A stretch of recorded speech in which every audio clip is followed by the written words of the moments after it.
Welcome everyone to another episode of Big Brain MMA Podcast, episode 23. Got Kappa Scrap here and Big Steve. Special edition. We'll do a bit of Bellator, a bit of Cage Warriors. Obviously, there's a lot of fights, but there's a lot of juice. There's not much value on both cards, so we'll just give you the best of both worlds. Between us two, I think we've taped most of the card. I haven't done some things. I'll let Cap fill in the blanks, and we'll get into it. First fight, should we do Bellator first? What do you reckon? Technically, it starts before Cage Warriors. So. Yeah, do Bellator. Okay, Dante Schiro V Poclit. I don't know how to pronounce that name, but I like to imagine that's how you say it. This is actually one of the only fights that I'm interested in having a solid bet on. But for some reason, something's stopping me, and I haven't played it yet. So it's a dog pass for me. Schiro, I think, is a bit overrated. He hasn't had a fight where he hasn't had adversity in, and a lot of them are low level of opponents. So he's lost to Thani in one championship. He got wrestled there. Jesse Holland after that, which I couldn't find the fight. Beat Victor Moreno, just a can. Kenny Robertson, who's been old for a while now, got taken down there as well. I think the Logan Storley fight being a split is what's given him such a crazy line, minus 200. He's just living off that height. And then in his last fight he fought, Scotty Howe, I know someone that you try to hit a little bit at massive dog odds, but that guy was moving up in weight and he was pretty much semi-retired. And he still got held up against the cage, and he was sweaty early. I remember people parlaying Dante, and it was sweaty. He's just, I don't really know what his game is. He just strikes from the outside. He's a bit tall. He loves the guillotine. And when he gets on top, he's quite decent, but his wrestling's pretty average, in my opinion.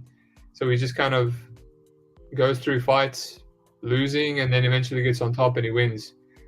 That's pretty much it. He attempts a lot of submissions. That's my best way to describe him. He seemed to be kind of improved in the Storley fight with his takedown defense and get-ups. But then again, Storley is a bit of a wet blanket. On the other side, this Poclit dude, Luka, he's just a typical Moldovan. He's very, very aggressive, very sloppy. He throws a lot, loads up a lot. He throws hard. He also loves the guillotine. He might actually love the guillotine to a fault a bit more, which is not a good thing, because maybe that's what's stopping me here. I think the only way he gets on bottom is by going for the guillotine and letting Schiro do his thing. But other than that, when he gets on top himself, he's got crazy ground and pound. He's very aggressive. He'll fight for your money. He's just a dog. He puts himself in submissions, but he hasn't been subbed yet. He just gets out. And then when he's on top, he just lays down the hammers. He's very aggressive, even rounds 4 or 5. He's kind of saying that they're similar. He's also losing, but then when he gets on top, he just he beats you with the ground and pound. He breaks you. Just a very aggressive grinding style, but with a bit of holes, which is maybe why I haven't bet this fight, because he seems very volatile. Very volatile. It's going to be scrambling and takedown attempts and guillotine attempts on both sides, and which is maybe what's scaring me. But at the end of the day, I just think with a fight like that, and if Schiro is going to be constantly losing and allowing to be taken down to a guy that wants to take down, is more athletic, more aggressive, maybe you just have to steer into the volatility and sprinkle the dog a bit. What are your thoughts? Yeah, man, I agree with pretty much everything you say. So I did bet Poclit at plus 165. Like I say, should be a pretty volatile fight. But on the feet, I'd expect him to probably get the better of things, just because he's more willing to press forward. Schiro backs up a lot and just kind of throws like a lot of single kicks and stuff. So I'd expect them mainly just to exchange like single strikes and a lot of kicks on the feet, but Poclit will be the one sort of pressuring forward, which is, something the judges always like. Schiro, terrible wrestler. I'd be very surprised if he was able to take Poclit down. He's probably reliant on Poclit jumping a guillotine, which is definitely like the main worry betting him in this spot, because he is pretty gill happy. And then in that last one of his last fights with the what was his name, Gasanov or whatever, we saw him sort of go for a guillotine and end up spending the rest of that round on bottom as a result. So Going to be hoping that he's staying away from that in this fight. And Shiro's got a good guillotine himself, so Poclit could be in trouble if he starts shooting. Shiro's guillotine actually does look pretty solid.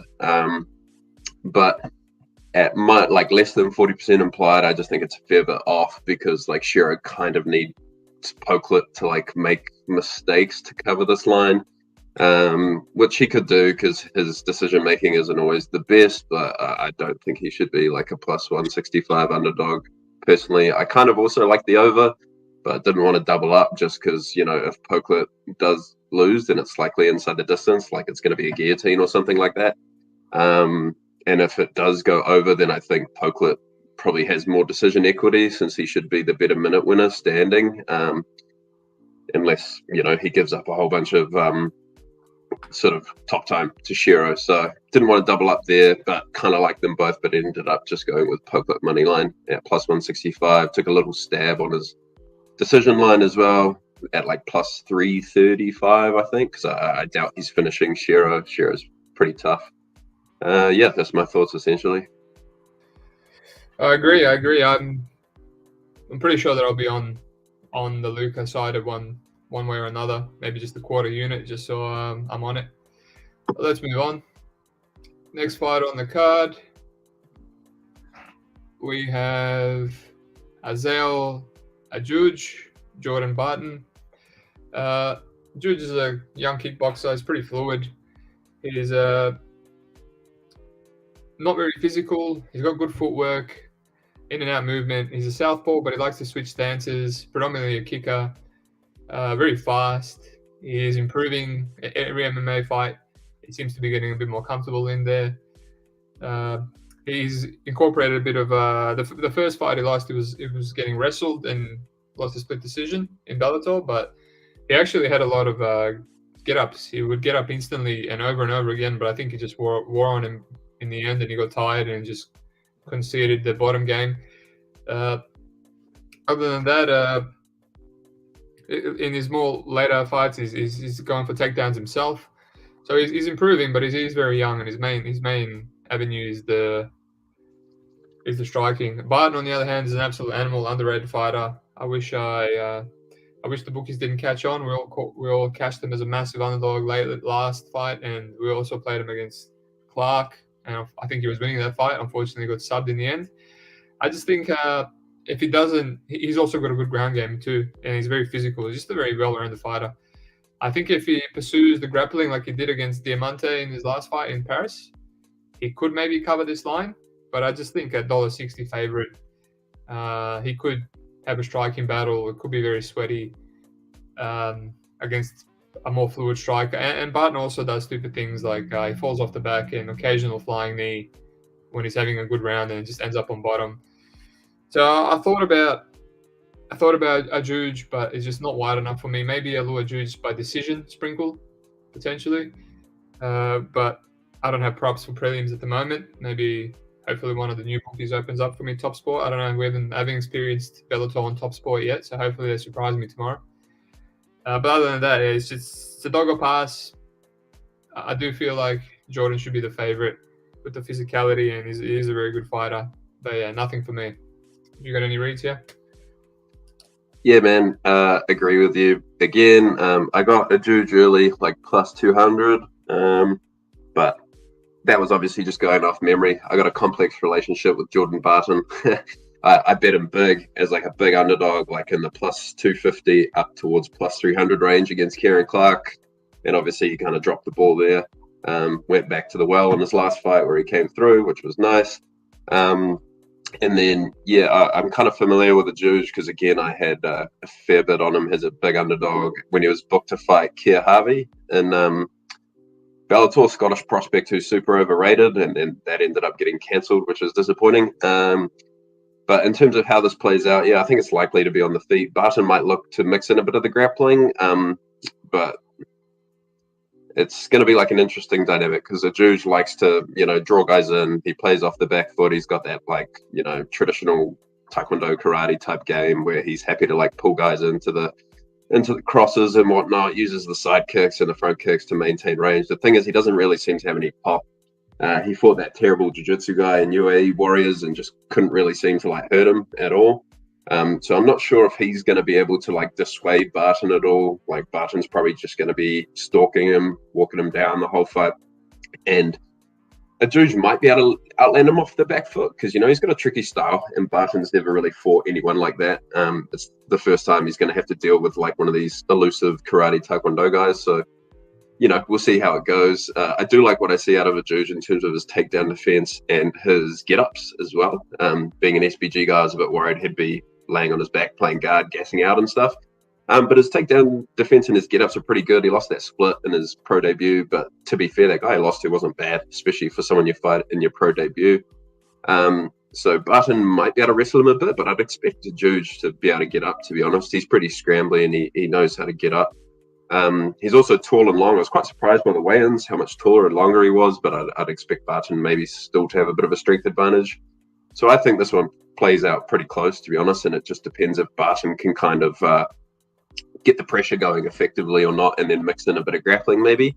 I ended up pivoting off that Adjoudj play, free rolling it, and I pivoted and took some of the over and the goes a distance instead. Adjoudj is tough. You know, he doesn't get hurt easily, and he's just hard to catch clean because of his style. Barton, tough guy in his own right. I don't expect either to find a finish on the mat. It'd have to be standing, I imagine, getting hurt, and yeah, that's just not a high sort of probability to me. So yeah, I got on GTDs at like -140, overs at -160.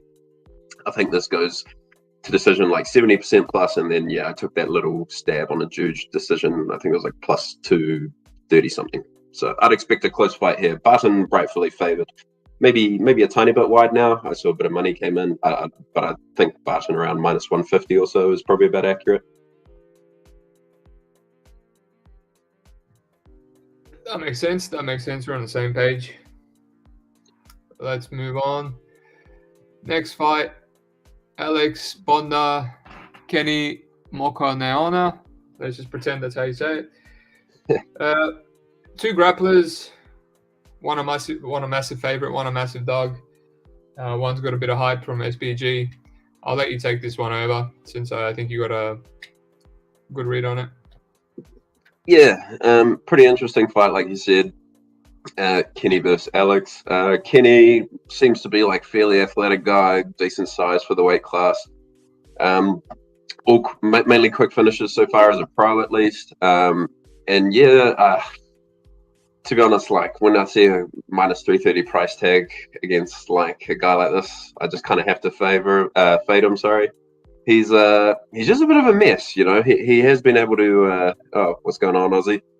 He has been able to find finishes so far in his career, but he's been fighting obviously like not very good guys, as you'd expect. And I really just don't see any sort of like process from the guy. He's just kind of all over the place, especially on the feet. He's just doing weird, janky, random stuff until he's able to find takedowns. But it works for him. You know, he's a good athlete. So he's able to just like kind of hoss these dudes off their feet and find the submissions. Jiu-jitsu looks all right. Bodnar, on the other hand, skinny guy, might struggle a bit with physicality, but he's got a long frame. I think he's probably got the better striking process here. Just, you know, classic meat and potatoes kind of striking game. Looks for his own takedowns as well. Can get put in some bad spots on the mat here, which is probably the main concern against Kenny. And also been fighting like fairly low level guys, but he's shown a lot of heart. You know, he toughs through when he gets put in bad spots. He's got cardio. He can dig deep and, you know, sort of rally later in fights. So yeah, for me, I like the over 1.5 here. Probably going to be a bit sweaty because Kenny comes pretty hot out the gate, and Bodnar might find himself in some like compromising positions early. But outside of a Kenny sub, I'm not sure how this really finishes under 1.5 at like a high clip. And then I took a little stab on Bodnar's money line as well. Kenny's just very green, very unproven, fights out of a gym that I think is pretty bad in SBG. So yeah, I'm happy to take a small shot on Bodnar's money line and see if he can kind of make things uglier later, because I've kind of got the feeling that Kenny doesn't have many ideas, and if he's not able to get takedowns in dominant positions, that he could, you know, start to look pretty ordinary pretty quickly, especially past that like 1.5 rounds mark. Indeed, I was very tempted with that line, just because grappling match and scrambly, but ultimately I think I'm just gonna pass, only because of the big athleticism advantage in Bondar's game, and pretty much every time he wins, he just outgrits the other guy, but he doesn't stop conceding takedowns, even in his last fights in 2022.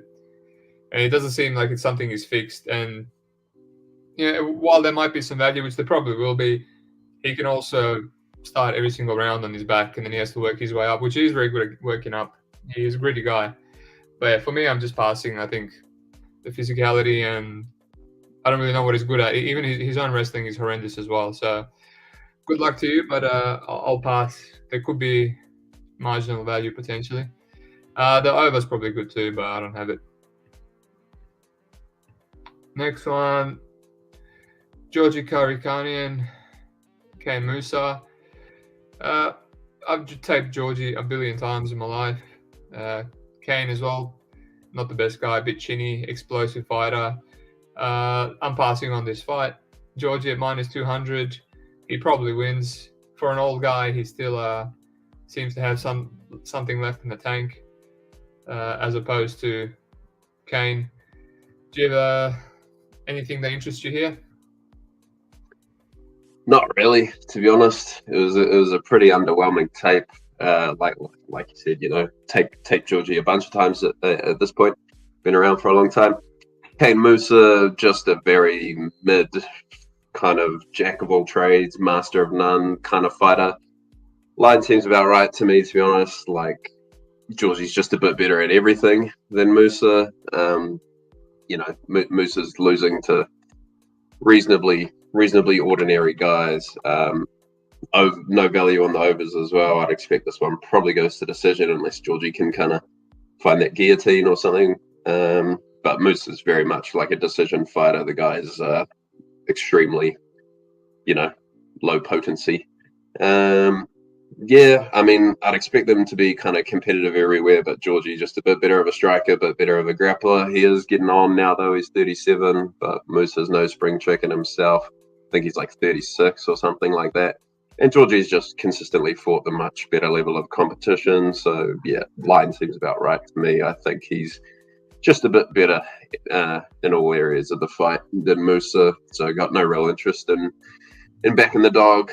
A good price on the over or the goes a distance would have interested me, but it's pretty juiced. So, yeah, just a pass fight for me here.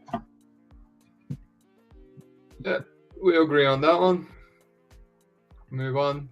Now, I know it's my turn to break this one down, but it's actually a fight I haven't taped at all. So, Derek Kelly, Kai Stevens, you might have to take this one over again. Sorry, mate. No, that's all good. So Derek Kelly is another SBG prospect. 1-0 as a pro, fought extremely low level of competition as an amateur. He's one of these SBG guys who can't really strike, looks extremely uncomfortable, forced to stand. He just goes in there, gets the takedown, and goes to work from top. Top game is fine for, regional Irish fighter.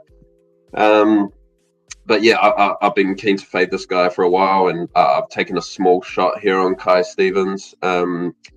Stevens is a striker, so obviously they're giving the grappler a striker here in hopes that he can take him down and run him over pretty quickly. But in terms of what I've seen from Kelly, his takedowns aren't good, but he's quite physical. So that'll probably be an issue for Stevens early. Kelly might just be able to hoss him off his feet, and then once he gets him to the mat, might be able to finish him. But Stevens will be the much better striker. His grappling's not great, but he has some ideas. He's not completely hopeless. And he's probably got the better cardio. Derek Kelly's cardio is like one of the big red flags that I had for him. The times you have seen him extended as an amateur, he's looked pretty bad. He's one of these guys who'll be, gassed, panic wrestling, that sort of stuff, because the guy really just has pretty poor striking, honestly. So yeah, I think if Stevens can, survive what will likely be a bit of an early storm, a lot of takedown defense, and maybe getting put in some bad positions early, I think he's pretty live to, come on strong in the later half of the fight. Derek Kelly at -500 is just kind of auto fade territory for me. I don't think the guy's very good at all. He likely needs an early takedown and a finish to cover this line. because if he gets extended and that gas tank starts running low, I'd expect Kai Stevens to be able to start piecing him up a bit on the feet. Yeah, so I like a small dog shot here. Don't really like the totals because an under is likely a Kelly grappling finish. So yeah, I have no interest in the over. Just a small stab on the dog here. That makes sense. It's definitely a dog or pass. I remember I tried to fade Kelly, I think, in his other win. But yeah, I just need to refresh my memory. I'll definitely look into it if you're on the dog, but take it with a grain of salt. I do know you love to fade every single SPG guy, so I'll keep that in mind when taping. Next fight, Carl Albrektsson versus Carl Moore. Not too much conviction on this fight. Moore is just not good. I don't know how he's meant to beat Albrektsson, who's a better wrestler, better athlete. Just seems like a bit of a setup fight. I can't fault anyone, I guess, putting Carl in parlays, but it's pretty juicy. I don't know, zero value. The other guy, the other Carl, pardon me, just not. He's kind of a grappler as well, but the jiu-jitsu is not the greatest. The wrestling's not the greatest. He won a split decision over in his last fight, and he got held up against the cage for majority of the time. What was the guy's name again? I got to check. The Cage Warriors veteran.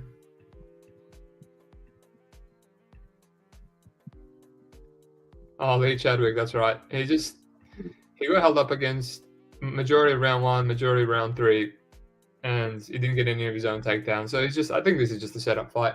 Setup fight for Carl. I don't know why he's fighting this guy after beating Yoshiburov and the Nemkov brother. But yeah, it's a favorite or pass. I don't really have any leans here, any solid plays. You got any takes? Yeah, pretty much agree with you. Obviously, the money line's pretty wide, but at the same time, I got no interest in betting more. I think he's pretty bad. Yeah, just a card full of these Irish fighters who are just very, very underwhelming to me, especially given the stylistic matchup. You know, Moore's a grappler. He's not comfortable striking, so inevitably they're going to try grapple, and I just think Albrektsson's ending up on top, like whenever they sort of lock up and initiate any grappling exchanges. I actually kind of like the under here. Moore has been finished a few times, and I don't like what I've seen on tape, like in terms of what he looks like when he gets put in like compromising positions and submissions. Albrektsson's very good at getting guys to the mat, and once he's on top, he's very solid, and he's finished much better guys than Carl Moore from top position. So I think in rounds 2 or 3, we see Moore ending up on bottom, probably quite tired, looking a bit wilty, and I think Albrektson's either going to pound him out or find the sub. So I like the under or the doesn't go here. Two big boys. Moore's gas doesn't look good to me, and I think he's going to be ending up on bottom here. And I like Albrektsson to finish him. Nice. I'll look into that. I do know Carl's a bit of a lay-in prayer, but I'll look into it some more if I've got props available. Another Moore, Brian Moore versus Arivaldo Lima de Silva. Seems like a bit of a setup again, but I don't think the Silva guy is too bad, despite the fact that he's 40 years old. But Moore again, he's 35, bit of an underrated fighter. Lost to Lugo and Mikhailov, which he put up a decent fight in both of those fights, and he is tough to finish. Silva's on a bit of a streak, but not the best level of competition. You got any hot takes? No, not really. I think Lyon's pretty justified. Moore's a good fighter, nothing amazing, won't blow your hair back, but he's solid. He's good everywhere. He's serviceable. You saw against Lugo, like although he's outmatched, he's still tough, and he's gonna, fight for your money, and there's no quit in the guy. And then you saw against Winski that he's capable of, really putting it on guys if you want to as well. In terms of De Silva, dude's bad. He's very old. He's like a 40-year-old bantamweight fighting cans in Brazil. He's fairly low output. He's gassy. He's got terrible striking defense. He's very stiff, stands very upright with the chin out. Bad grappler. There's just nothing to like there. I think Moore is, going to win this whatever way he wants. I'm not going to use the word lock because last time I used that, it was Jake Collier. But at least this isn't heavyweight. So yeah, I'd be very, very surprised if Moore loses this. I like the under. Moore's not a huge hitter, but he does stun guys and hurt guys, and he racks up some good like attritional damage with the calf kicks and stuff like that. And also, what I saw from De Silva on bottom, he looks pretty wilty and helpless if it gets there. So yeah, again, I think unders doesn't go more inside the distance is decent. If you get round props, like a Moore 2-3 sort of thing would be fine, I reckon. Yeah, I think this is a huge levels fight. 40-year-old bantamweight with suspect defense, cardio, and looks a bit wilty if he ends up on bottom. He's used to crushing cans, so I don't think he's going to like the adversity that he's coming up against here. We agree. Could be a parlay piece potentially. I know we both hate parlay pieces, but Bellator Cage Warriors can be a bit of a different. Yeah, sometimes for sure. This could end up being value even at these odds. You know what I mean? Yeah, honestly, I have no issues with people parlaying Moore and Albrektsson. I think that they both can cover, to be honest. Yeah, I expected that from a juice chaser. All right, on to the next one. Another hot fight with a lot to talk about. Brett Johns, Jordan Winski. Brett Johns should be ranked in Bellator. I've been saying that for a few fights now, and he's fighting Jordan Winski, who is not that good. Great wrestler. He should break him down. I think Winski's a bit chinny as well. You got anything that's going to get me excited here or not? Kind of. I mean, like, yeah, I like Johns to find a late stoppage here. He's better everywhere. He's reliable to push a pace. Winski can be taken down. And also on the feet, he's so prone to leg kicks, as we saw in the Brian Moore fight. And Johns is, pretty consistent low kicker. But yeah, I think Johns is going to take him down. Short notice for Winski. I'm not sure he's going to have the gas here to survive for 3 rounds with Johns. I could see something like Johns' last fight against Kakarov, where he just kind of flattened him out in the third and just pounded him out, more of like a positional exhaustion TKO. So yeah, I like anything Johns inside the distance. Johns round 2 or 3, under 2.5. I'm not sure, just because you might want that, second half of the last round. So I'd probably doesn't go the distance here personally.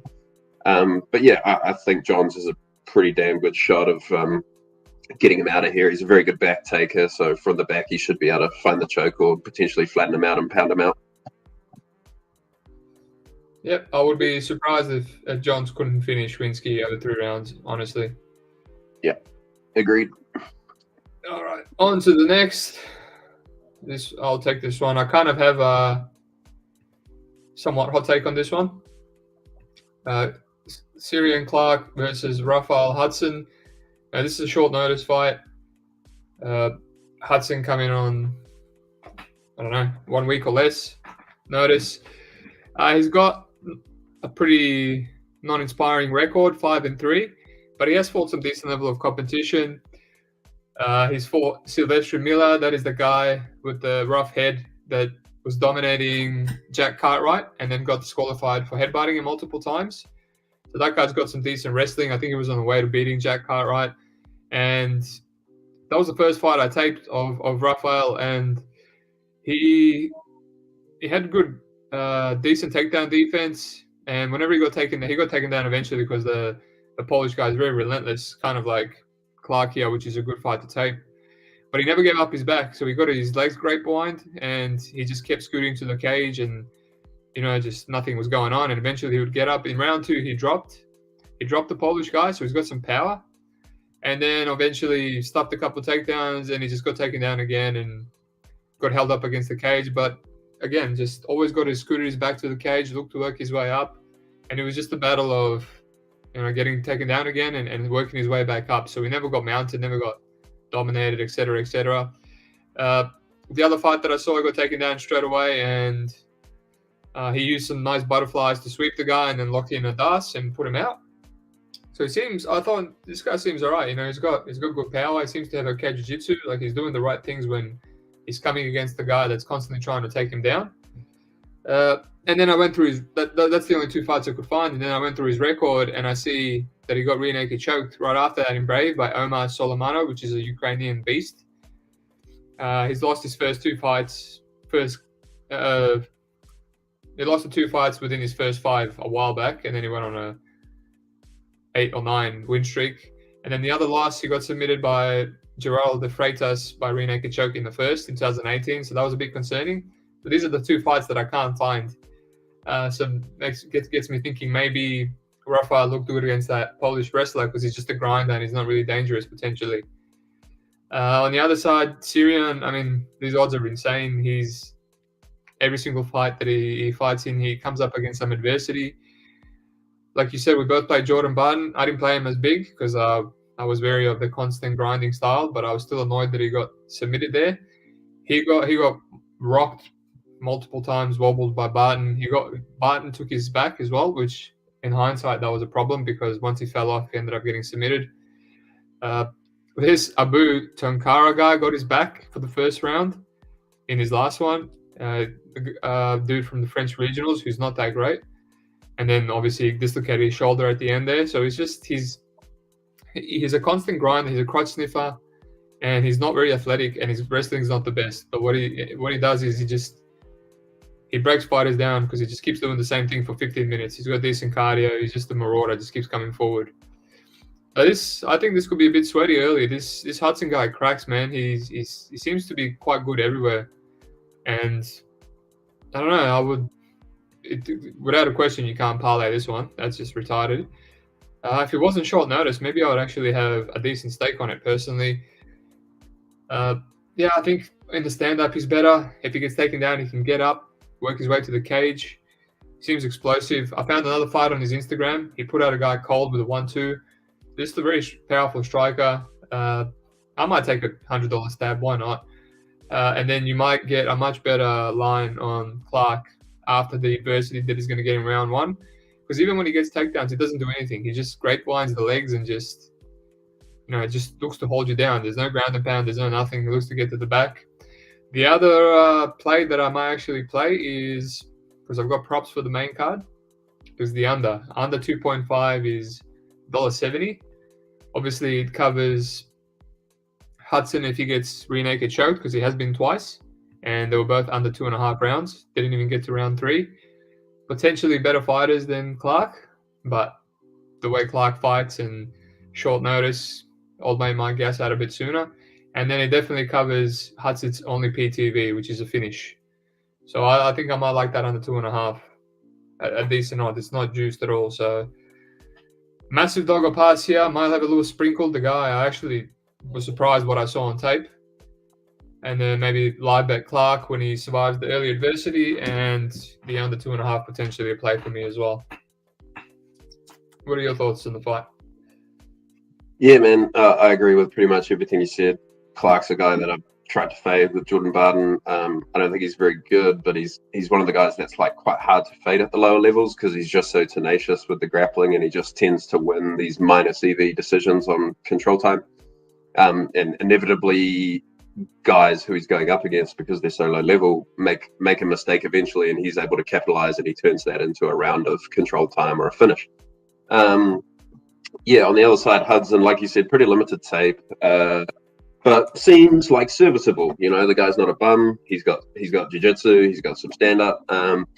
So I can't hate anyone taking a little shot on him here, especially since, Clarke's very undersized for the weight. He's got no striking. He's got no striking defense. He kind of just plods into the pocket and tries to take you down, which means he takes a lot of damage. But he's pretty durable. He's pretty tenacious. He's young. He'll just keep coming until he can get to the takedown, and he just kind of grinds guys out, basically. Hudson's an interesting one because, he has shown some like decent defensive grappling in terms of surviving, like you mentioned, but then he's got those 2 losses by rear naked choke. I saw some highlights from the clip against the Ukrainian, and that Ukrainian guy looks pretty solid, to be honest. Like, he was just a bit outmatched there, but he wasn't giving up or anything. He was still trying to get up, and then he just gave the arm triangle when he was trying to get up. So in terms of how I'd like to play this fight, I probably can't bring myself to play Hudson, to be honest.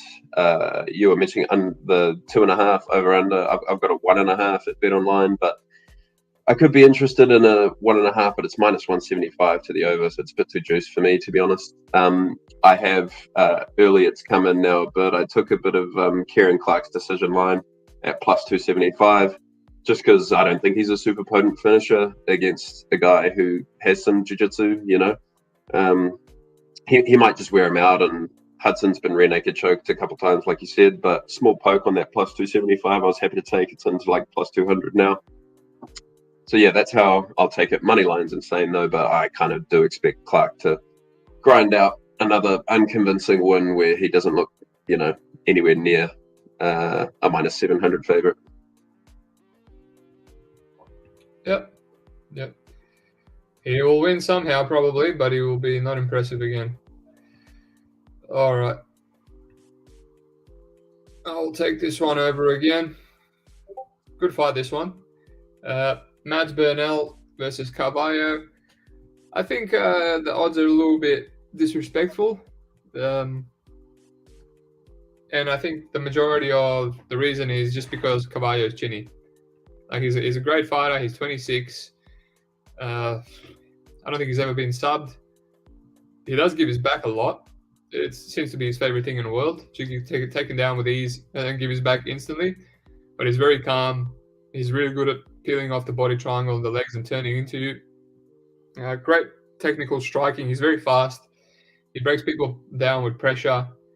When they take him down, when they drop him, because he is so chinny and Gus the Wind could drop him, he just gets up and just continues to pressure and pile it on. And he's got some nice power. But yeah, quite a good fighter, and I'm sure he's still improving at 27. But on the other side, Mads Burnell is very good. He kind of shut the bed in that last one, fought the worst possible game plan, outstruck by Pico and taunted while getting the shit kicked out of him. Didn't really get any takedowns. He looked like he wasn't really committing to anything. He reminds me of an old school Gaethje. Hands up, plods forward, eats a lot of damage on the guard, and occasionally goes for takedowns. His jiu-jitsu is amazing. He really should look for it more. Wrestling is not amazing, but it's decent when he actually commits to it. He submitted people, really good fighters. He has been submitted before as well, which, I don't know, if it's 100% live, yeah, I could see it happening. You never know. But he submitted Saul Rogers, which is a good fighter. He had a close fight with Emmanuel Sanchez, which again, he could have made less close with a different game plan. So he's not trustworthy at these massive favorite odds. And I honestly do think it's just because of Carvalho's chin. And I do think he can hurt Carvalho because anyone can. You know, the glancing shots hurt him and drop him. But if he doesn't finish him, because Burnell doesn't have the biggest power, you know, he could be in a war. It could be in a war where Carvalho keeps coming and he's scrambling with him and he's making him work, and it becomes sweaty again. And on the other side, you can't play it. You can't play it. There is a good play that I potentially like. If you are gonna try and get a Mads Burnell specific method, I kind of like submission. I'm surprised at how high it was. Obviously, again, I think it's the chin that's faded in there. Obviously, that's the preferable finish for Mads Burnell, but I think submission. He does love his neck. He loves his neckties. He's got a headlock series. He's got a few rear naked chokes, and like I said, if Carvalho is going to keep giving up his neck every time he gets taken down, his back, pardon me, then you just have to kind of sprinkle it a bit. And I could also see a club in sub, even though Carvalho hasn't been submitted. So he's a good jiu-jitsu fighter himself.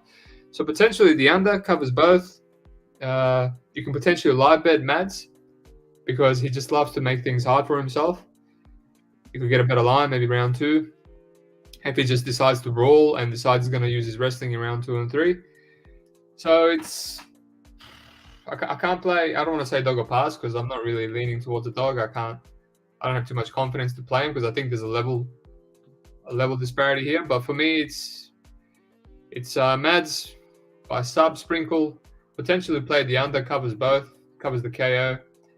And look to live bet Mads when he's had some adversity later on. What about yourself? Yeah, agree with that. Carvalho is very much like he's a volatile guy. He's kill or be killed. I can understand why he's a huge dog here because, you know, Mads is super durable and very hard to put away.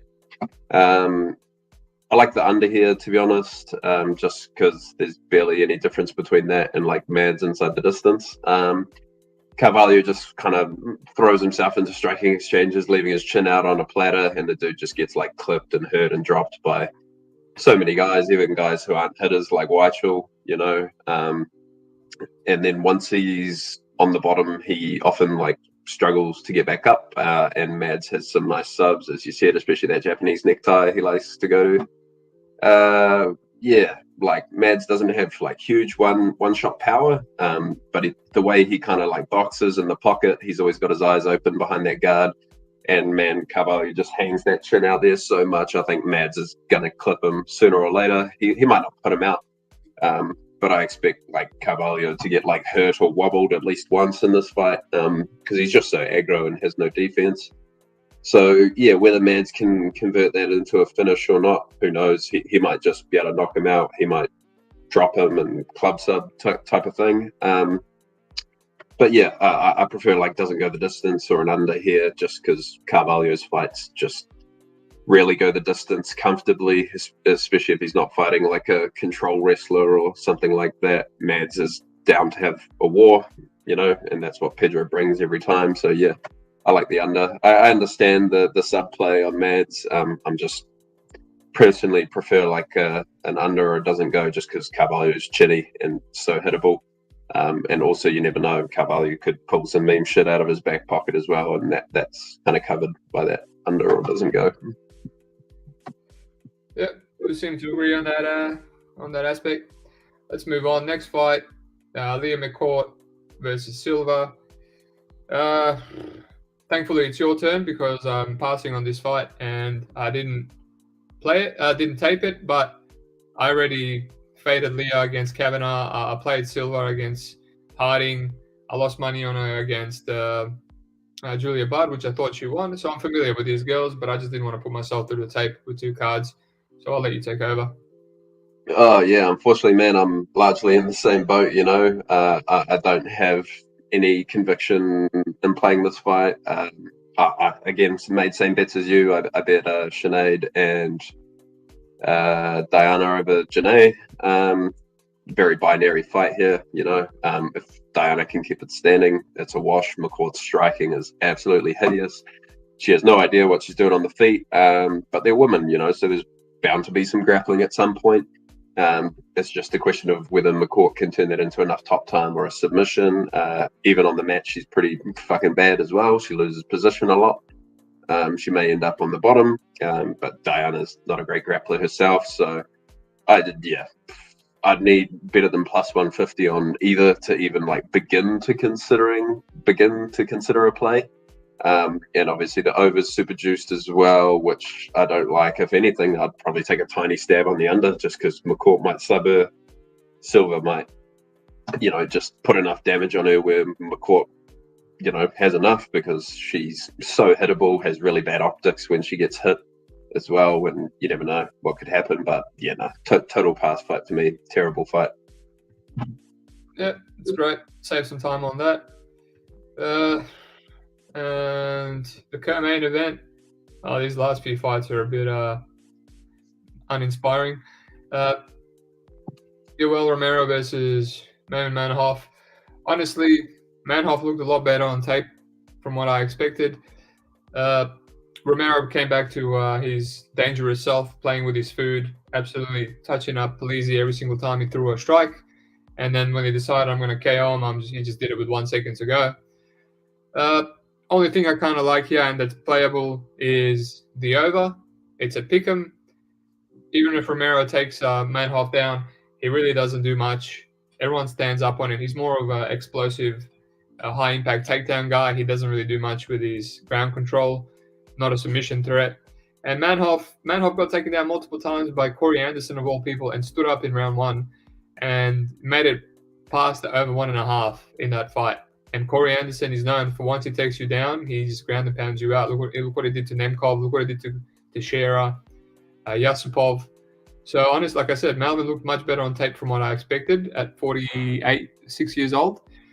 So always a risk that Romero can actually let his hands go and blitz and drop him before the under 1.5. But even if he does, I've seen a somewhat okay chin from Manhoef. So not sure that I'll play it. Last time I was confident on a co-main event over at 1.5. It was Kamzat. So that's how that went. But none of these guys are coming out like Kamzat came out against Holland. That's the thing. And if they're staring at each other for the first 3 minutes, you're counting your money until you're not. So that's me. I don't want to talk too much more about it. That's the only play I'm kind of eyeing off. What about yourself? Yeah, man, I agree. I think the overs are good here. It probably looks really good until it doesn't, if it happens to lose. But neither of these guys are going to be doing much. You know, it's going to be a staring match, very low tempo. Especially at 205, Yoel looked so bad against Phil Davis.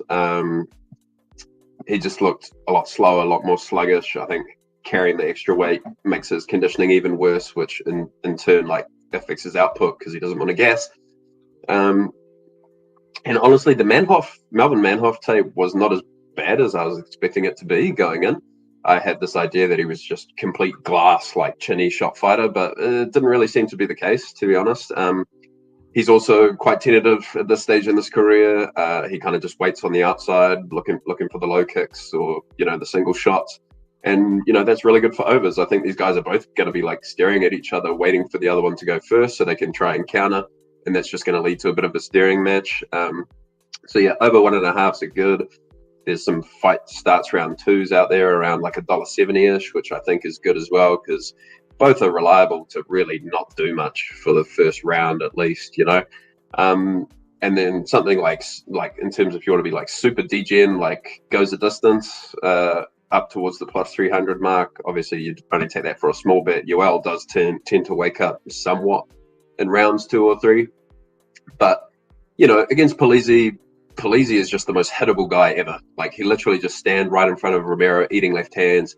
Melvin Manhoef is very old and he's pretty washed, but, like, the guy still understands striking, right? He understands range and distance, and he's not just going to stand there with his hands down, eating left hands like Polizzi did. Polizzi just has never met a strike that he saw coming and didn't want to block with his face. So, yeah, like, I think, obviously, he might just get turned off randomly, but Melvin's chin hasn't looked that bad. He got up from under Anderson, like you said, multiple times. He withstood some damage there. He didn't get like put out there, right? That was just more of a got stuck on bottom, couldn't escape and got pounded out kind of situation. The ref just saved him. So yeah, overs are solid, I think. And then like goes a distance. And if you really want to get like fucking degenerate, like Melvin Manhoef by decision is like plus 1400 out there in some books. So man, you want to throw like 0.1 units on there to win 1.4 units? Like, shit, why not? That's my kind of thing, you know? Like, because, dude, Yoel is perfectly content to do nothing, go the 3-round distance, and then claim he thought it was 5 rounds after he's lost the fight. So, yeah, it's probably going to be extremely boring until someone dies, but I think all the value is on, like, overs, and then, yeah, if you really want to get degenerate, goes a distance and a little something on Manhoef decision. Oh man, you're tempting me. If it's going to fucking happen anywhere, it's going to happen in the co-main event in Bellator, where the guy's retiring and they're trying to prop up Yoel Romero with a squash match, and then Manhoef just wins a decision, a horrible decision. So I'm here for it. $50, man. I don't. You're talking me into it. This is the best way to play Bellator, man. Just play massive lines where some retarded shit's going to happen. Yeah, 100%. Main event. All right, let's finish this card off. Benson Henderson, Peter Queally. I think Benson should win this. He hasn't really inspired much confidence in me recently. 38. He's having close fights, but he is having close fights with Islam Mamedov, who's 21 in his prime. Even beating Miles Jury in a unanimous, or having a close fight with Adam Piccolotti, which is, yes, 3 years ago, but these are good fighters, man. Shit all over Peter Queally. The one thing that grinds my gears with Bellator is lightweight is the premier division in the whole world, and they've got the shittest guys always fighting for the title and in the main event. Like there's about 17 guys that Dana White's going to have on his contender series at lightweight that are better than Peter Queally, and Bellator can't get any of them and can't push him. So that's what grinds my gears. I just have to get that out. Yeah, I think minus 200 doesn't, not much confidence in that. Decision, I see a lot of people on decision. I can't play a decision in a 5-round fight. It's just sweat city. Peter Queally looks a lot more old recently. You just go back a couple of years and he seems a lot more bouncy and a lot more energized. It looked horrendous. He got finished for the first time by Pitbull. Yes, that's not the worst thing, but it's the worst Pitbull that's also a bit washed himself. Almost got knocked out by that Ryan Scope.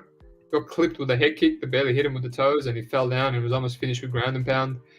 I kind of like the reverse here of all the Jews coming in on the overs.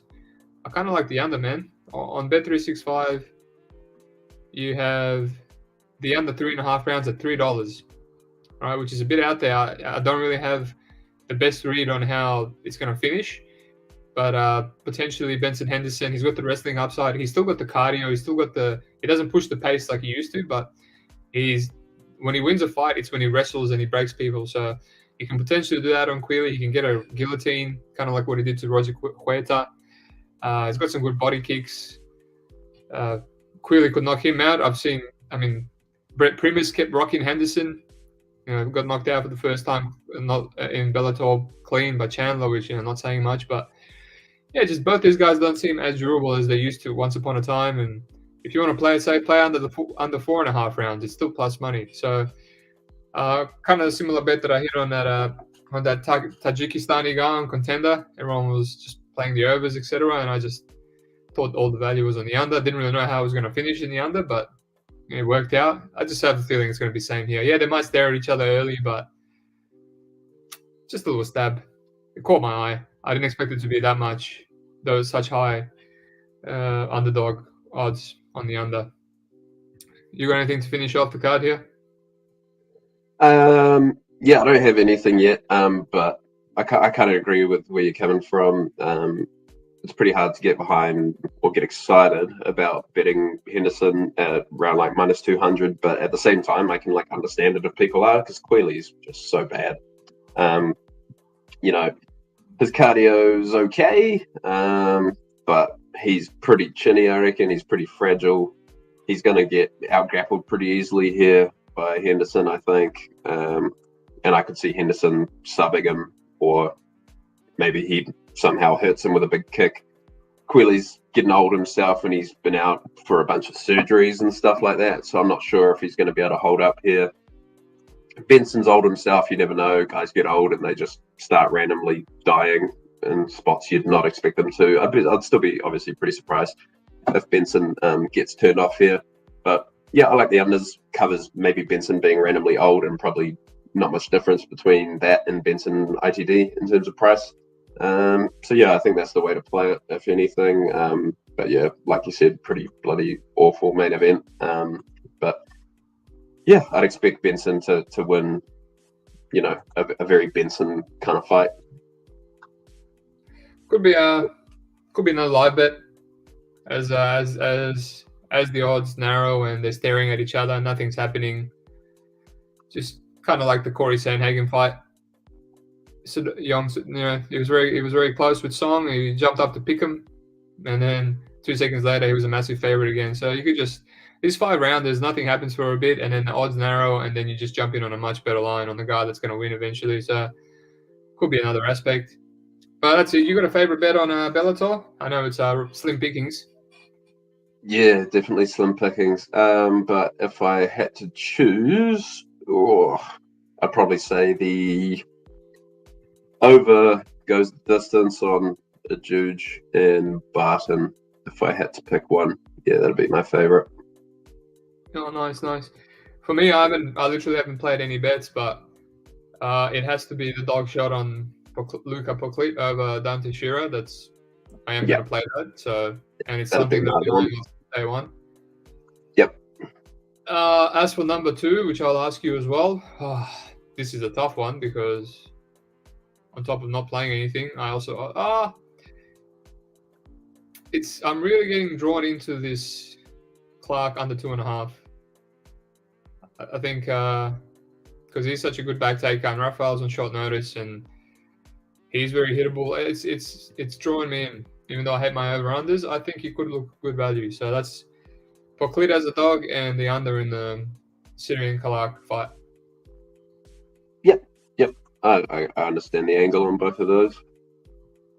What's your number 2, mate? Sorry, what was the second question? Number two bet. Something second. Yeah. Oh, man, you stole it. It would have been Poclit, but if I had to pick something else... you can pick the same as me. It's so we can...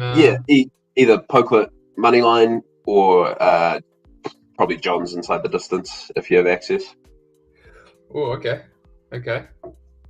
Makes me want to tape it even more. Alrighty. You know what I thought about when you were saying Romero turns it on a bit late? Maybe Romero, if you're feeling frisky, Romero round 3 or decision. Yeah. That would be good. Yeah. That would be good odds. I'd probably prefer like 2-3, to be honest, because if it goes to decision, it's like you're probably not feeling great about it, to be honest. Like if you can combine Romero KO 2-3, like I think that'd be a decent look as well. That makes sense. I think if it goes to decision, like for Romero to win a comfortable decision, he's got to hurt Manhoef but not finish him like at least once. So I agree with that. That's a good some good brainstorming going on. Okay, personally, I think this card is much better. Hopefully, we can get through a bit quicker because there's a lot of juiced favorites. I'll let you take over Matt Hampton, Bill Wilson, because I haven't taped a lick of it. Yeah, I mean, so pretty limited tape on Hampton, but pretty extensive tape on Bill Wilson. From what I can see, Hampton, southpaw, pretty like janky, unathletic looking guy. Got a big knockout in one of his fights on tape, but overall just looks pretty unimpressive to me. On the other hand, Bill Wilson looks decent, you know. He's got good cardio. He can go. He can hold a good pace on the feet. He's competent in the grappling. So I expect a striking match here. Bill Wilson showed he knows how to fight a southpaw as well in one of his, it was an amateur fight. Fought a southpaw guy, knocked him out, and showed like a good understanding of like hand fighting, lead foot positioning, all that sort of stuff. So yeah, I've seen him go 3 hard rounds on tape. I like his output. He's pretty reasonably solid all round, you know. That being said, price not super attractive, so understand not wanting to play it here, and obviously like there's some unknowns on Hampton, kind of limited tape, so yeah, pass here. No like real betting value to be found, especially since the over's at 1.5. I would have taken an under 2.5 at a reasonable price, but I'd say Bill Wilson wins fairly comfortably here if I had to make a prediction. Thank you for that, mate. I'm not going to waste my time taping it then if the tape is limited. Next fight, Mitchell versus Hernandez. I did lose a bit of money fading Hernandez against that 0-1 Ewell guy, however you pronounce his name. Got heel hooked him ASAP. That was horrible, don't remind me. I was actually passing and then someone I respect talked me into it, that's just a red flag for me. I always get PTSD when everyone I respect is on the same bet. Obviously, being 0-1, you should expect someone to not be able to defend the heel hook. Did all right against Jesse Strader, then just gassed out straight away and finished in the same round. I fished out and found his 6-6 fight against Rick James. Not that Rick James, but probably would have. They probably have the same level of MMA skills. And it was just a lot of adversity there, and finally got a rear naked choke in round 3. Also gassed there as well, and then heel hooked Ewing and hammer fisted Michael O'Leary 2-1 in Cage Warriors. So obviously, I haven't seen that cardio recently. He's 29. He's in his prime. He just reminds me of the other Mexican dude in the main event, just a scrappy boxer with decent jiu-jitsu. But yeah, the cardio a bit concerning. I think there's a bit of value on Mitchell. Mitchell is a very explosive, short, compact wrestler. I watched a lot of his amateurs. He gets a lot of takedown, straight to mount, very aggressive. Only problem is he loses control a bit, but some of the amateurs were 2, 3, 4 years ago. And then not much of his pro tape other than sparking the last guy that he fought in 2001 in under 5 minutes, 2-1. I can't find his fight with Michael Stack in LFA, but Stack is really good. He's undefeated. Got rear naked choked at the end of round 1. But yeah, not much tape. But from what I've seen, it seems wide. Just the explosive attributes and the power and the wrestling alone leans me towards Mitchell, but I haven't hit it yet. So easy dog or pass for me. But what are your thoughts? Yeah, I agree. Mitchell's the side. He's kind of been bit in a bit now. I kind of hesitated, and now that it's moved, I'm not particularly interested, to be honest. He was the side at that wide of the line, though. For me, he's just, when I look at him on tape, I just don't like his style. He's one of those guys who cares more about like looking slick than actually doing stuff of substance. That's not an argument for backing the favorite here at this like juice line. That's obviously a no-go either. But I just saw enough of Mitchell where I'm like, I feel like this guy is liable to make some mistakes and pull a bit of a stunt. Here's the side though, but it's just a pass for me now that the lines come in a bit. I will admit I have like a bit of a bias against like these Factory X guys. I just think their grappling IQ is not good. And this other Mexican guy from Joe Stevenson's gym seems scrappy, and he's just the kind of guy who can like pull random finishes out of midair. And yeah, I haven't seen enough to like from Mitchell personally to get behind him. Yep, fair enough. On to the next one. Actually, the line hasn't moved completely for me on one of the books, so I'm still tempted, but I don't know. We both have a really good bet that we don't want to eat into our profits with these stabs. So we'll see by the end of the podcast how we feel. Damon Wilson, James Settle. I don't want to talk too much about it. It seems like another setup for Damon. He's just run through everyone in the pros. Had a little bit more adversity in amateurs. $1.20 favorite. Settle is just gritty enough, decent enough, long for me to pass on here. I don't see much value. He hasn't been knocked out, although he did get the shit beat out of him by Tracy Cortez's younger brother in the stand-up department as well, which is a bit concerning. So if there is going to be a KO, it's probably going to be here in this fight for the first time. So it's a pass for me. What about you? Yeah, I agree, man. Settle's terrible. Coming up a weight class as well, moving up from bantam to feather. He's slow as fuck. Terrible striking, tall man defense, sticks his head up and like leans back out of the pocket. Bad wrestling, very easy to take down, happy to play jiu-jitsu off his back. Damon Wilson, interesting guy, like kind of like a budget Dominic Cruz with the footwork, and then like wings those wide shots in. Wrestling background, has some solid takedowns, seems pretty good on top, pushes a good pace, does get tired himself, but his opponents are generally like worse off than he is once he's pushing the pace. Yeah, man, I think the line's justified. I think Wilson can clip him on the feet with those like big looping shots, because Settle's chin's just up there to be hit as well. Now he's coming up a weight class as well, so maybe his chin's a bit better, but he's facing guys that hit a bit harder as well, and Wilson seems to have some like genuine pop in his hands. He hurts guys. And then Wilson could just take him down as well. And Wilson's not a lay-in prayer. You know, he goes to work on top. He's pretty aggressive in advancing position and landing strikes and stuff. Yeah, so I think Wilson minus 500 is pretty justified, honestly. Under 1.5, I just don't love because I'm not a big under 1.5 guy. Settle's probably weaselly enough that he can survive on the mat early unless he gets really hurt. So under 2.5 at a decent line would have been a bet for me, but yeah, 1.5 is a pass personally. Yep, let's move on.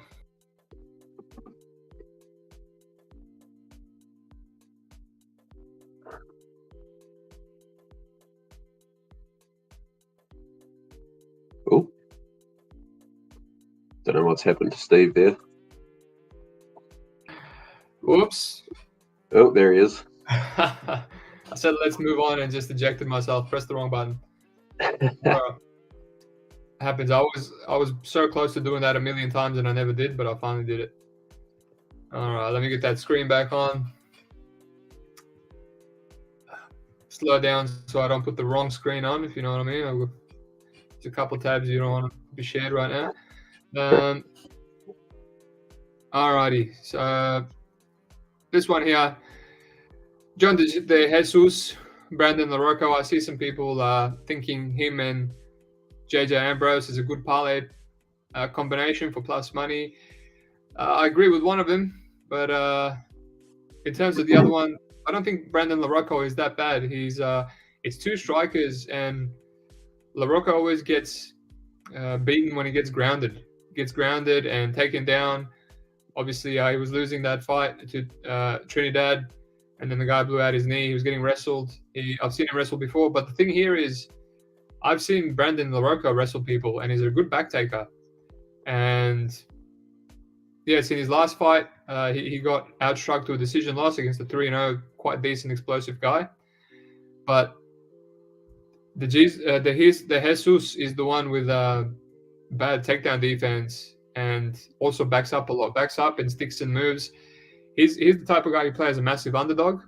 He's come through a billion times on Bellator, and even against Kai Kamaka, he put up a fight, but he lost that fight because of the wrestling. So it's just, I don't know how you can be confident at minus 200 on the Jesus, knowing that he's gonna back up. He's good with the way he fights. He fights slow and steady, but then when he's losing, he turns on his volume. But I would like to see good volume from the start. And yeah, it just doesn't fill me with confidence. I see a striking battle with Brandon Laroco is the one that can actually grapple here. I think it's a level step up for him as well. So I don't really want to hit the dog. I don't have too much confidence considering that Jesus is really good for this level for Cage Warriors. But it could be one of those, just got cut from Bellator, stepped down in competition, and he kind of gets upset in one of these lower organizations. Plus, Laroco is 27, so it's a pass fight for me. I'm kind of getting tempted by Laroco, but I won't play it. I just don't think he's that good either, personally. Yeah, agree with pretty much everything you're saying. I kind of ummed and ahed about De Jesus at minus 150, and then he got hit, so it's out of the question for me now. Could be a bit of a levels fight because De Jesus has just fought better competition, but he's just a guy that I really don't like backing. He's very tepid. He backs up too much. He doesn't, maintain a good work rate and put his foot on the gas. And yeah, Laroco's not terrible. He's mainly lost when he's been put on his back, but De Jesus is not like a super proactive wrestler.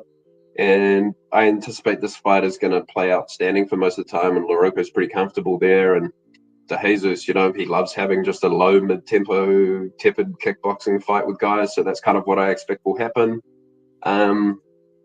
So yeah, I got no real interest in the money line, to be honest. Both guys, I'm not really interested in backing, but man, I see Laroco's out to plus 175 now. Jeez. The over 2.5 is minus 200, so no good there. So yeah, just pass fight overall, to be honest. I don't like De Jesus. I don't like backing him. I prefer to fade him like I did with Kai Kamaka. So yeah, easy pass here. That makes sense. We agree on that one as well. Next fight, Bailey versus JJ Ambrose. I kind of think I do agree that Ambrose is going to win this one. At first, I thought he doesn't bring much confidence with his style, but the more I taped him, you get into his tape. He's very composed. He's got power. He's a counter striker. He's a bit old, but he's still got the goods. Even if he's on the outside, he's just racking up a lot of leg kicks. So if Brendan Bailey wants to play that outside game, he's going to be getting calf kicked 24/7. When he actually starts grappling, that's when he just starts putting stamps on rounds. He's got a great guillotine, one-arm guillotine, sweep into mount.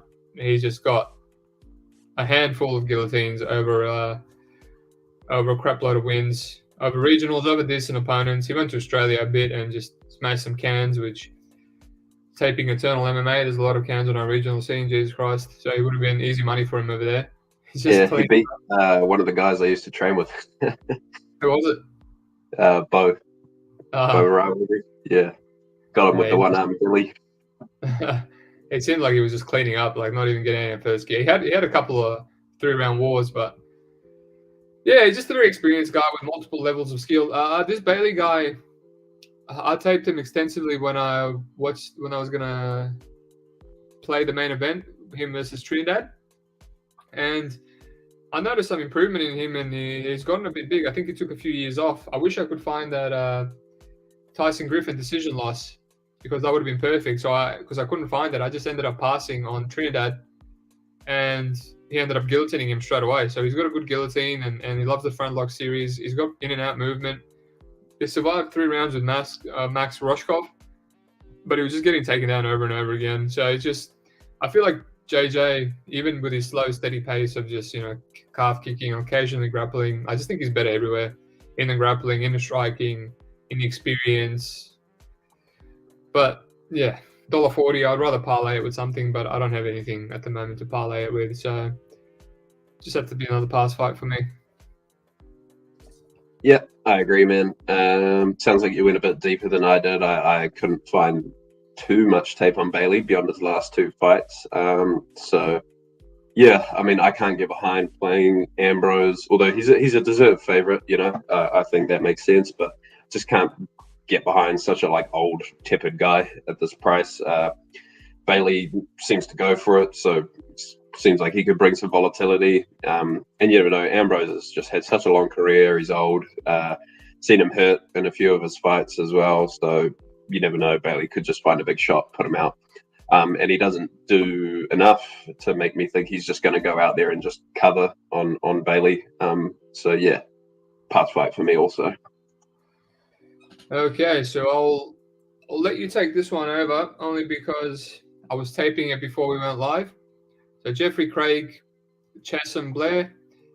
Now, I see a lot of people liking the dog. I know you might have a different opinion here. Obviously, Blair got a good wrestling background, he's beaten some cans, and Jeffrey is the dog here, which I started taping, and I kind of like what I've seen. But you might have a stronger opinion than me at the moment. Yeah, so I played Chesham Blair at -175, up to -200 now, which is probably no bueno. But for me, Craig, he's not a bad fighter, don't get me wrong. I just think he's really going to struggle here, physicality-wise. From what I saw on tape on Craig, his striking is decent. He'll go forward, he looks for his takedowns.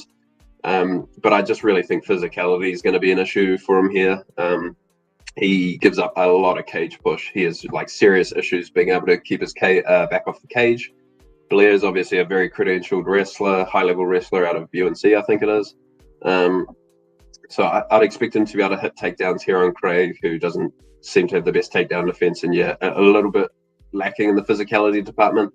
In terms of the striking, Craig's probably going to put out a bit of volume, but Blair throws some hammers, so I think he's going to be able to use the big winging shots to get Craig to guard up and back himself up to the fence, and then Blair can either pick his shots along the fence or look for the takedowns. Main concerns on the Blair side, obviously he's green as an MMA fighter. You never know what could happen with cardio if he goes too hard, doesn't pace himself, and gasses out later. Maybe Craig turns it around and can pull out a win later in the fight. But at -175, I thought that was a good price on Blair, to be honest. I think Cage Warriors are, not really looking to match him up in a way where he's going to lose, because he's pretty exciting prospect with good wrestling background. So Craig's a decent fighter, but I think he's just a bit outmatched here in terms of his takedown defense, physicality, being able to keep his back off the cage, and Blair probably just lands more eye-catching power strikes. So yeah, can't fault you playing the dog though. I understand the logic. Yeah, I still have to dig in deeper, but like you said, the first 2 fights that I'm watching, which are amateur fights, but they were only halfway through last year, so they're recent. He is on his back a lot. So straight away, without even taking the wrestler, I mean, common sense, the wrestler's going to go for takedowns, but he is the dog. A lot of people are saying that he can, maybe get a finish late. So again, I like what I see. So I'll just have to dig into it some more extensively. Oh, right, the people's main event. I think I'll take this one. Elijah Harris, Trey Williams. I told everyone I care about and I like to just hit Trey Williams, and he was a $3.30 underdog. I remember Harris. Everyone was hitting Harris because everyone was fading Harris because he was a 41-year-old fighter against his last opponent that he beat, Mr. Samoa. That guy was a tailor-made matchup. He was athletic and he was younger, Amando Murillo Jr., but the thing is, the guy's lost every single fight that's extended, and he's been held up against the cage. And the second Harris took him down, he got into mount, and he didn't even finish locking in the arm triangle with the guy tapped. It was the weakest tap I've seen to a not set up arm triangle in my life. So that was a setup fight, and so I taped this first, and I thought, okay, damn, this Trey Williams must be horrible for Elijah Harris to be $1.30 favorite over him. Jesus, must be even worse than the last guy. So I looked into it, and Trey Williams, I mean, he got sparked out cold by Anthony Hernandez back in the day. But he's fought on World Series of Fighting. He's got 2 wins. He beat Ivan Badanic, who's now 5-1. He trains at AKA. That's his only loss. Williams' his only loss. He kicked the shit out of Williams. He was trying to finish him, and Williams got up, and then he dashed him, anaconda'd him. He's got a good dash choke. He's got decent power. He's moved up to light heavyweight. He looks absolutely juiced, more athletic. He's 31. He's in his prime. Anytime Elijah Harris has fought someone more athletic than him, and it's not a complete can like his last opponent, he's lost.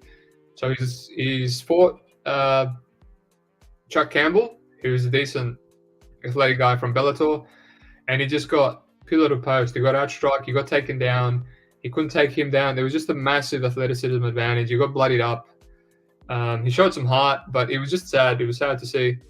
And you could just see that the guy was 41 years old, right? You can see he's 41 years old, and you can watch his amateur fights when he's 37, and he looks old as fuck. And he does, have some heart, and he's got some nice movement, and his wrestling's bad, but he can occasionally get a trip takedown. But if he doesn't get that trip takedown, he's at the mercy of being the slower, more hittable, legit an older man in there. And as I'm taping, I saw Trey Williams also lost to Campbell. So I'm like, okay, this is perfect mutual opponents. And in round 1, he's holding Campbell against the cage. Campbell can't take him down, unlike Elijah Harris, who he took down at will. And then round 2, Williams hurts him. Round 3, he takes Campbell down, which Harris couldn't do, and he ends up losing at 29-28. But I honestly thought he won that. Fight. He's just athletic. He's gritty. He's more powerful. He's younger. He doesn't have any quit in him. He's never been submitted. So there is a bit of questions of him being on the back for a longer period of time, because Elijah Harris, he's from the 10th Planet Gym. His best path to victory is to get the takedown. But again, his wrestling is bad. But it could happen. It's a low-level fight. It's just what happens if he does get the takedown. But again, I've seen Trey Williams against that Ivan Badanic get rocked and wobbled and had his back taken. And he was bloody, and he got up, and then he got his own submission. So I think by the line movement, Trey Williams is now the favorite. That's a ton of money coming in on him. I think the bookies made a mistake. So I've got a 1 unit plus on a $3.30 underdog, which is, me, it's super rare for me. It's not a quarter, it's not a half, it's a whole $1,000 on a $3.30 underdog here. And I can cash out for literally 1,000 profit, but I might hedge it a bit because it's in Harris's hometown. It seems a bit fishy, like the opening line. Why was it lined like that? I'm getting some weird feelings from it, but either way, they both made weight. I checked, they both made weight today, so the fight's not scrapped as of now. Whenever I get on these beautiful lines and I tell everyone, PFL especially, they scrap the fight on the day of. Didn't Harris miss by a bunch, didn't it? But they're just keeping the fight together. I thought it was 205.8 pounds. I thought you're allowed to be 2.6. I believe Harris missed, but the fight's still going ahead. Okay. Oh, yeah. Okay.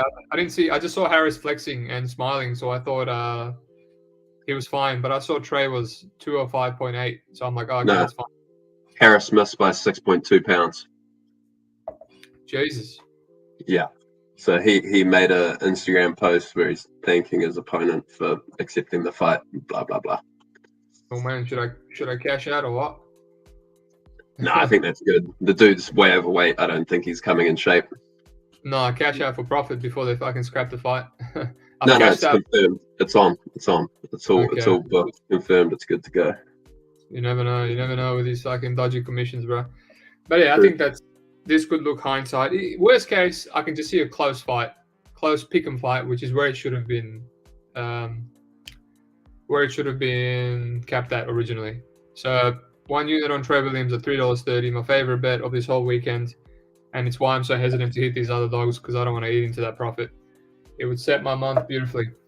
I know you got a similar play here as well.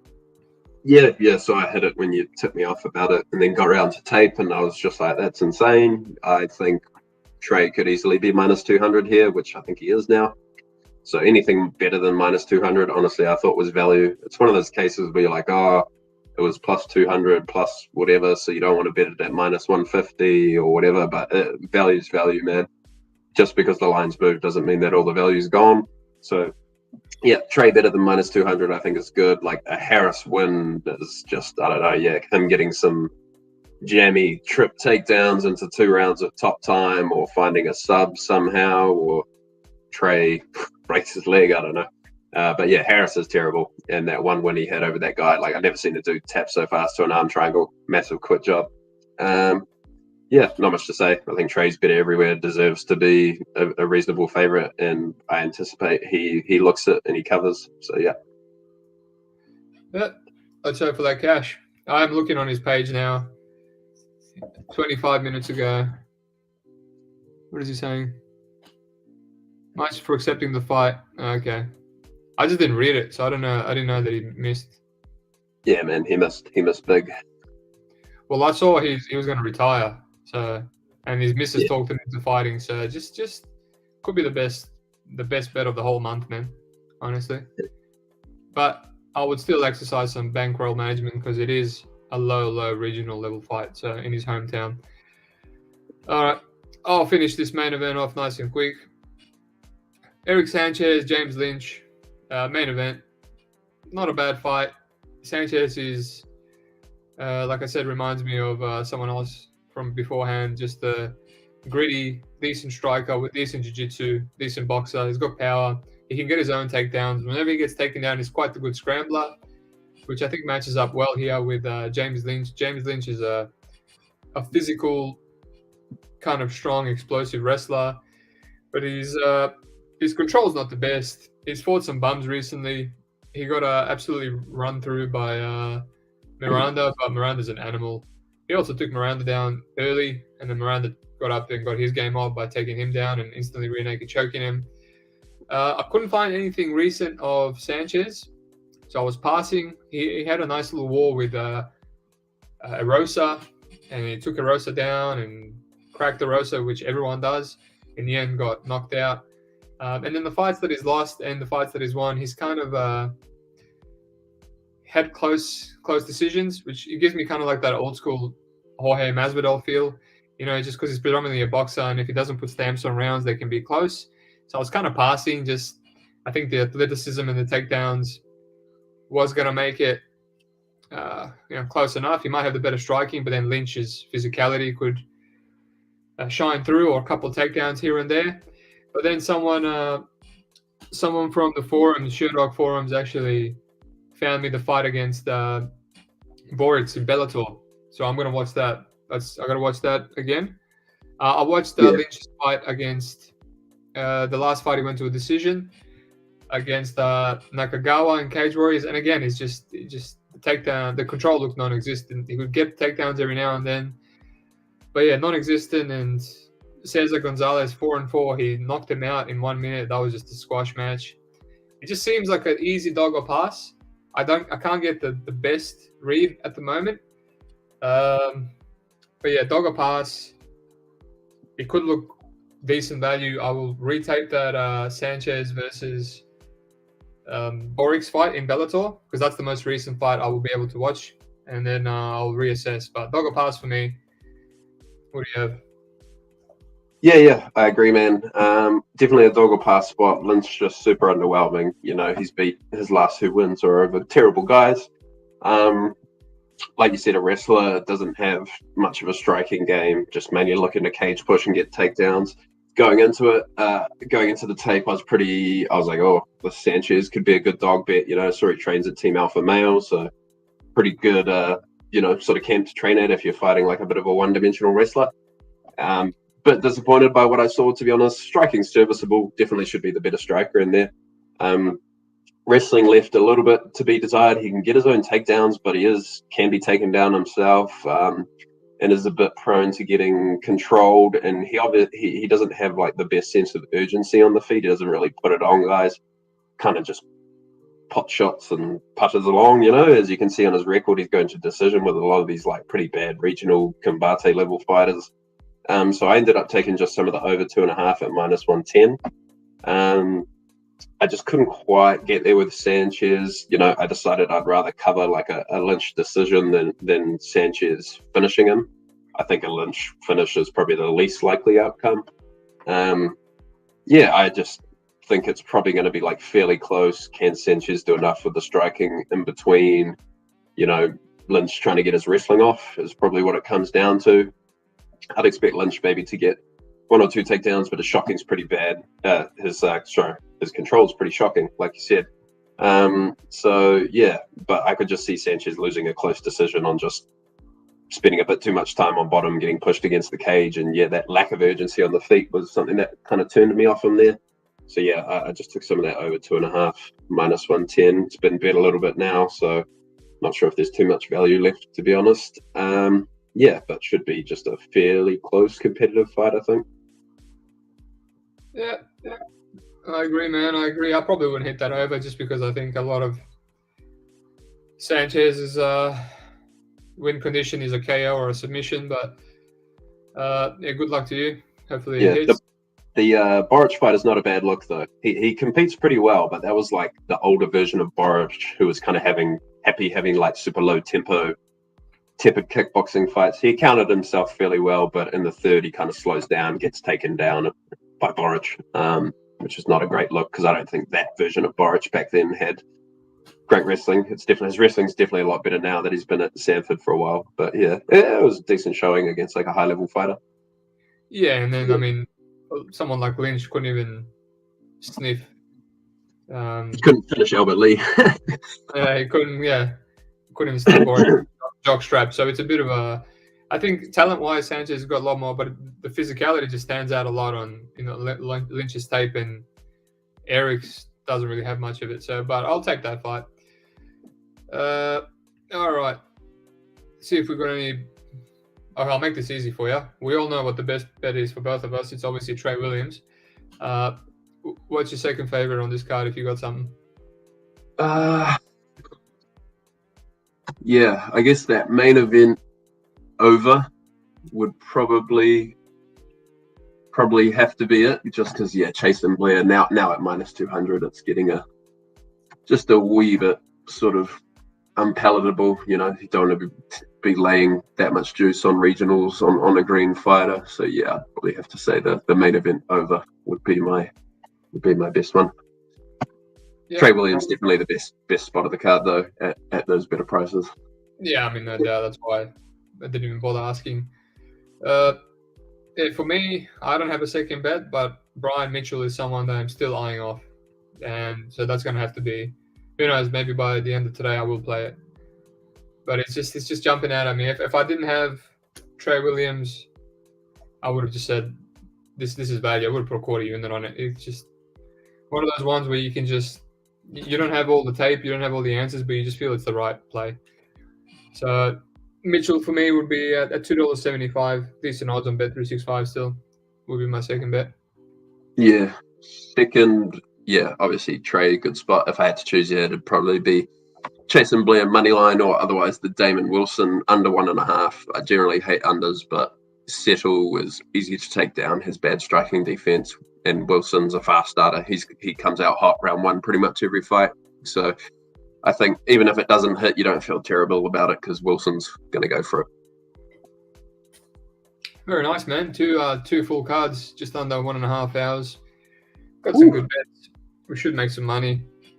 Harris doing his best to scrap his own fight, the dog. Is the Escoto fight cancelled? I just seen the lines have been pulled from a few places, and we didn't go over it. I'm assuming that's off. Which one? Oh, Escoto. Yeah, that's why I didn't talk about it. It's got updated into topology. Thankfully, one less fight that I didn't tape, and I didn't have to say I didn't tape it on the pod, so it's good. But yeah, we smashed that, man. I think we should have a good day. Got a lot of good bets for kind of average cards. So good luck to you, man, and I will see you hopefully next week for some UFC. Sounds good, man. Cheers. Have a good one. Later.